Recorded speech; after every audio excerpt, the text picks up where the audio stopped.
Imagina só essa cena, estar perdido no meio de um deserto, sem comida, sem esperança alguma. E então, de repente, toda santa manhã, o chão aparece coberto com um alimento misterioso, um pão que veio, literalmente, dos céus. Hoje, a gente vai desvendar a história fascinante do maná. Essa foi a pergunta que ecoou pelo deserto. Sabe, diante de algo tão inexplicável, a única reação possível foi essa: o que é isto? E essa pergunta tão simples que nasceu do puro espanto é o ponto de partida de toda essa jornada. E também o verdadeiro significado por trás do nome maná. Agora, vamos pensar na escala disso. Não foi uma coisa de um dia só. Foram 40 anos. Num dos lugares mais inóspitos da Terra, uma nação inteira foi sustentada dia após dia por esse milagre. A logística divina por trás disso é algo que, sinceramente, a nossa mente mal consegue acompanhar. Mas afinal, como é que era esse alimento? Antes da gente explorar o significado mais profundo dele, vamos entender o que as escrituras contam sobre a aparência e, claro, sobre o sabor desse milagre diário. E o mais fascinante para mim é a origem do nome. A palavra maná vem direto da pergunta hebraica manhu, que quer dizer exatamente isso. O que é isto? O próprio nome do alimento é um eco eterno daquele primeiro espanto que eles sentiram. É literalmente uma pergunta que se transformou em sustento.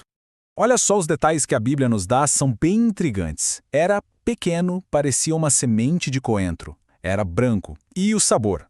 Sabor de bolos de mel. Isso mostra que não era só uma ração de sobrevivência, sabe? Era uma provisão que também tinha doçura, que trazia um toque de delicadeza no meio de toda aquela aridez do deserto.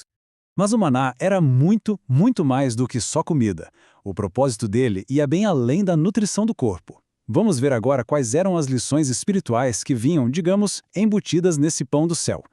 E aqui a gente chega no coração da história.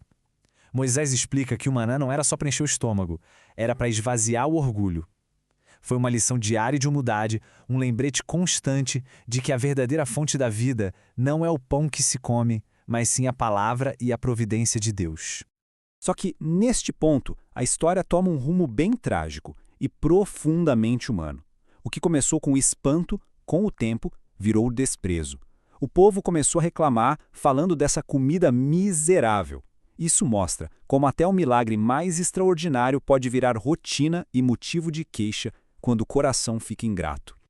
Apesar dessa rejeição lá no deserto, a memória do maná foi se transformando ao longo da história de Israel. O que foi uma provisão diária lá no Êxodo se tornou um símbolo poderoso. Em Neemias, ele é lembrado como um sinal da fidelidade de Deus, e nos Salmos, ele é elevado à categoria de poesia. A linguagem que os salmos usam é simplesmente sublime. Aquele alimento do deserto é reimaginado como trigo do céu e pão dos poderosos. Algumas traduções até falam em pão dos anjos. A memória do sustento físico virou alimento para a alma, um símbolo da provisão mais alta de Deus. Mas veja bem, a história do maná não termina no Antigo Testamento. De jeito nenhum. Ela estava só preparando o terreno para uma revelação ainda maior, muito mais profunda. Séculos e séculos se passaram. Aquele pão do deserto virou uma lenda, um símbolo importante. Mas o seu significado final, esse ainda estava oculto, só esperando o momento certo para ser totalmente revelado. E é aqui que a história inteira se ilumina.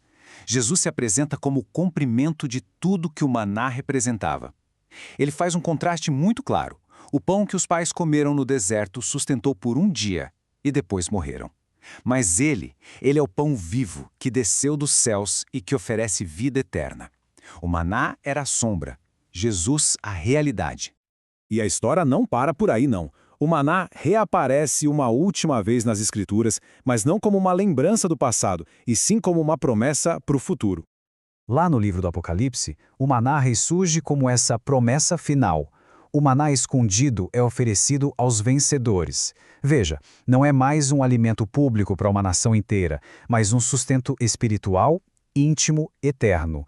Uma comunhão pessoal e secreta com o próprio Deus. E é assim, a jornada do maná se completa.